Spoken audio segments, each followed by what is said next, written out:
CLB. What up, world? It's your boy Charles Brown again with another Talking Facts. Hit the like button, hit the subscribe button, then hit that notification bell to get notified on the upcoming episodes. All right, man. Snoop Dogg has changed the game forever once again.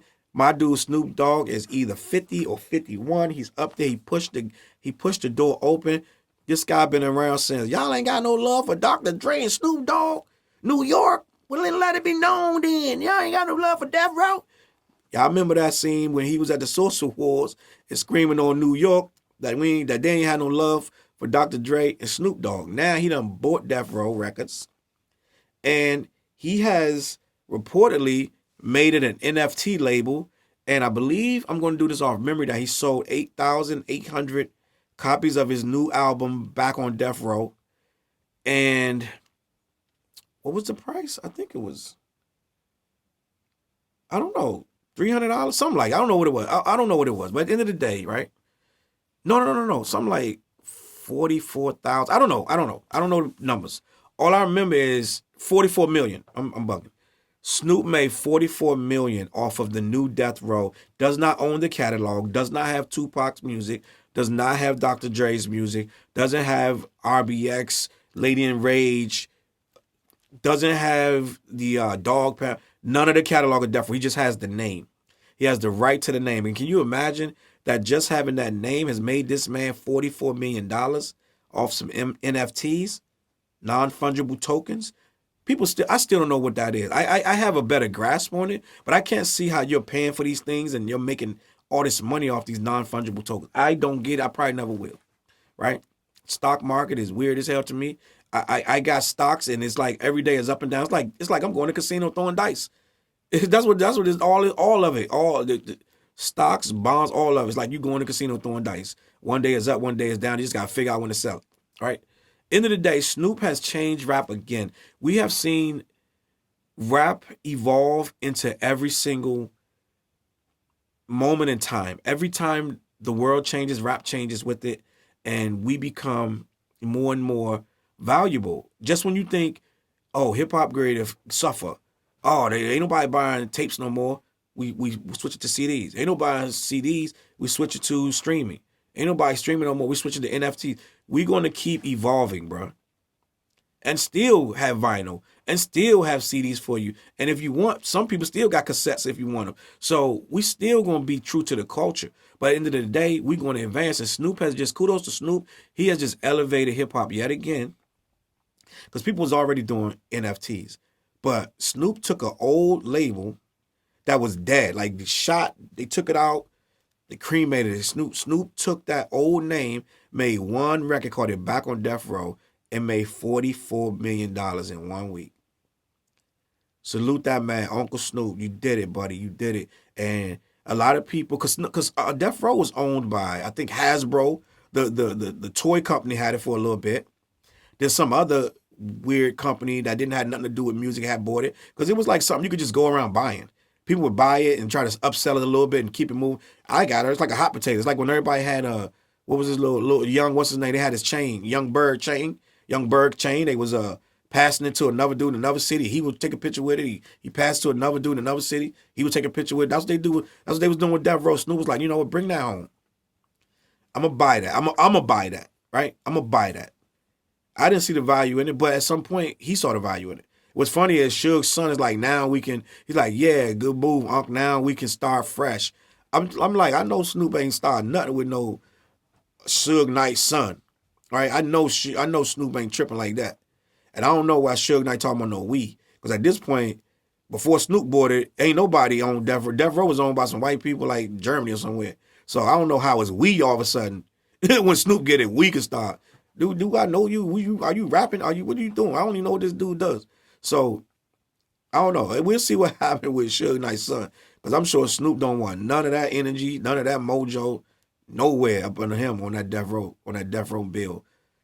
I don't see it. I'm sure he's going to pick up some new blood. And maybe dude is one of the new bloods. Because I know he had a song where he forgave Suge and he was talking about all the good things Suge did. But then Suge ended up coming at him again after he made the song, giving Suge all these props.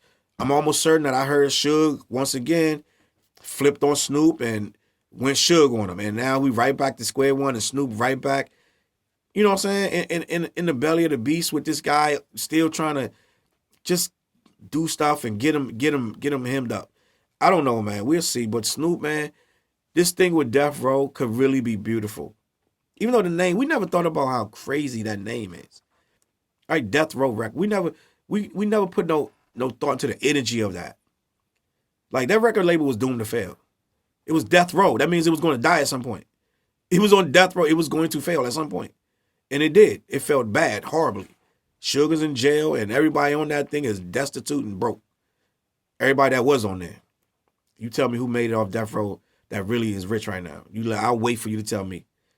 Right? Snoop was going off Death Row when Death Row still was around. Tupac dead. Dre been aftermath for whatever. So I don't know who rich off Death Row besides Sugar. He broke. So Death Row was a bad name. The energy of it was terrible. To call something Death Row in and of itself was dooming the whole label. But Snoop going to give it a different energy. He's going to make it into a entity, right? He's going to make it into something that we revered for what it used to be, not for what it is. It's never going to be Death Row again. It's going to be something that all Death Row can be now is something that you generate cash from. You can never restore the feeling. You can never bring back what it was because it was something that you can't put a finger on. So yes, Death Row is back, but it's not back. It's just the memories of Death Row what it used to be. So we're gonna see. I'm gonna have to salute Snoop for having the wherewithal to go ahead and see value in that, because there's really no value in Death Row without what it used to be. But he salute Snoop. He did that. Also, Snoop is bringing back Def Jam too. He's doing both labels at the same time, right? And he working with Diddy for Bad Boy to bring Bad Boy and Death Row together. Imagine that. 25 years later, they're gonna make Bad Boy and Death Row come together. That's absolutely crazy. So let's see how that goes. And this thing with Snoop, with Def Jam, he didn't sign Benny the Butcher to Def Jam. He's bringing a lot of greats over there. I think he's going to go more with an older demographic. He's not going to probably sign a lot of young kids, right? And we'll see. I think he's going to go with guys late 20s, early 30s, some of them that's already got names for themselves and they already buzzing. I think he's going to do what a lot of these labels already do. They just bring in people that's already popping, which kind of sucks. It's like you already got to do your own work. You know what I'm saying? Whatever happened to building, right? Whatever happened to artist development, you know what I'm saying? Like, they don't really do that no more. They just, you already got a buzz, good. We're going to give you $1 million. Let's go. And I don't think that's the best plan, but I guess for what he's trying to do, it's going to work. We'll see what happens, man. Salute again to Snoop and Death Row. Would you buy a Death Row album? Would you buy an album based on just the name of it being on Death Row? Would you go and spend your money on something just because, oh, Death Row, like back in the day, like Death Row dropping something, you get when you went and got it. Oh, Cash Money dropping some, like Master P, and you know what I'm saying? Like, oh, just off the name, Def Jam, whatever. So is that era gone where you just buy stuff based on the brand name? Like TDE, people going to buy stuff because of TDE. Not at the same levels they're going to go for Kendrick and Schoolboy, right? But they still going to get it, they're going to give it a shot because it's TDE. That's brand recognition. So could brand recognition come back, and could he revive some of these careers from a lot of them Death Row artists, right? And some of them Death Row people are really bitter right now, right? I don't know if you're watching any of them interviews with Jewel and RBX. RBX could be the most bitter person in the history of rap. Like RBX, I've never seen nobody that's bitter. Bitter, angry, just frustrated, just all living in the past, nothing good to say. Man, RBX is real bitter. But maybe Snoop could snatch up these old heads. Jewel or never got her shot like she was supposed to, and they kind of be trying to blame her for setting up Biggie and all that. I don't know nothing about all that. But Jewel, you got RBX, you got Lady of Rage, you got, he already rocking with Corrupt and Daz. So maybe that whole little clique, and Nate Dogg gone, but maybe, you know what I'm saying? Maybe the people that survive could make something happen with Death Row. I don't know. You let me know in the comments, man. Chuck Wick Ill, Charles Brown, CLBMG. Make sure you go over there and check that out. Force Multipliers is on that website. Make sure you hit CLBMG. We got the app coming. The app is out, but I'm about to revamp the app because it's for industry. It's for indie artists, right? Audio Liquor Indie app. It's on iTunes and Android. I put that out about 2 years ago. But I was thinking, I'm going to revamp that, right? I'm going to revamp it and do it because I put it out in the pandemic, and it was for indie artist, but now I'm about to really make it even crazier. Wait till you see what I do with it. My name is Chuck Wick. Catch y'all on that flip side. Make sure you hit the like button and share the video. Peace.